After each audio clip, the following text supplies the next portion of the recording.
ब्राह्मणी और नेवला। एक बार देव शर्मा नाम के ब्राह्मण के घर जिस दिन पुत्र का जन्म हुआ उसी दिन उसके घर में रहने वाली नकुली ने भी एक नेवले को जन्म दिया। देव शर्मा की पत्नी बहुत दयालु स्वभाव की स्त्री थी। उसने उस छोटे नेवले को भी अपने पुत्र के समान ही पाल पोसा और बड़ा किया।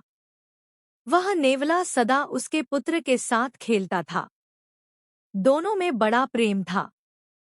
देव शर्मा की पत्नी भी दोनों के प्रेम को देखकर प्रसन्न थी, किंतु उसके मन में यह शंका हमेशा रहती थी कि कभी यह नेवला उसके पुत्र को न काट खाए। पशु के बुद्धि नहीं होती, मूर्खतावश वह कोई भी अनिष्ट कर सकता है।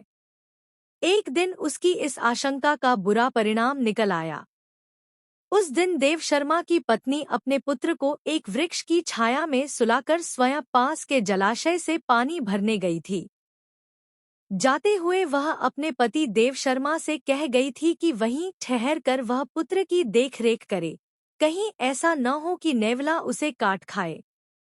पत्नी के जाने के बाद देव शर्मा ने सोचा, नेवले और बच्चे में गहरी मैत्री है, नेवला बच्चे को हानि नहीं पहुंचाएगा।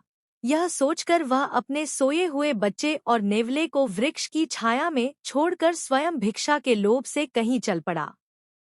दैववश उसी समय एक काला नाग पास के बिल से बाहर निकला।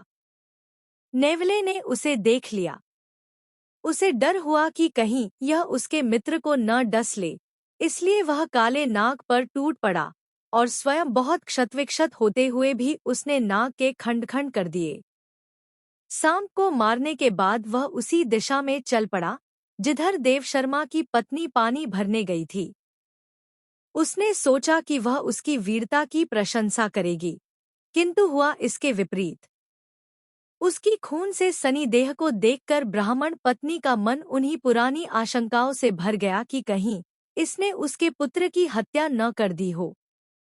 यह विचार आते ही उसने क्रोध से सिर पर उठाए घड़े को नेवले पर फेंक दिया।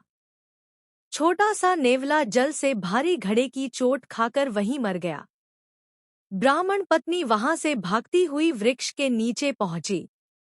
वहां पहुंचकर उसने देखा कि उसका पुत्र बड़ी शांति से सो रहा है और उससे कुछ दूरी पर एक काले सांप का शरीर खंड खंड हुआ पड़ा है। तब उसे नेवले की वीरता का ज्ञान हुआ। पश्चाताप से उसकी छाती फटने लगी। इसी बीच ब्राह्मण देव शर्मा भी वहां आ गया। वहां आकर उसने अपनी पत्नी को विलाप करते देखा तो उसका मन भी सशंकित हो गया, किंतु पुत्र को कुशलपूर्वक सोते देख उसका मन शांत हुआ। पत्नी ने अपने पति देव शर्मा को रोते रोते नेवले की मृत्यु का समाचार सुनाया और कहा, मैं तुम्हें यहीं ठहर कर बच्चे की देखभाल के लिए कह गई थी। तुमने भिक्षा के लोभ से मेरा कहना नहीं माना। इसी से यह परिणाम हुआ। सीख, बिना विचारे जो करे सो पाछे पछताए।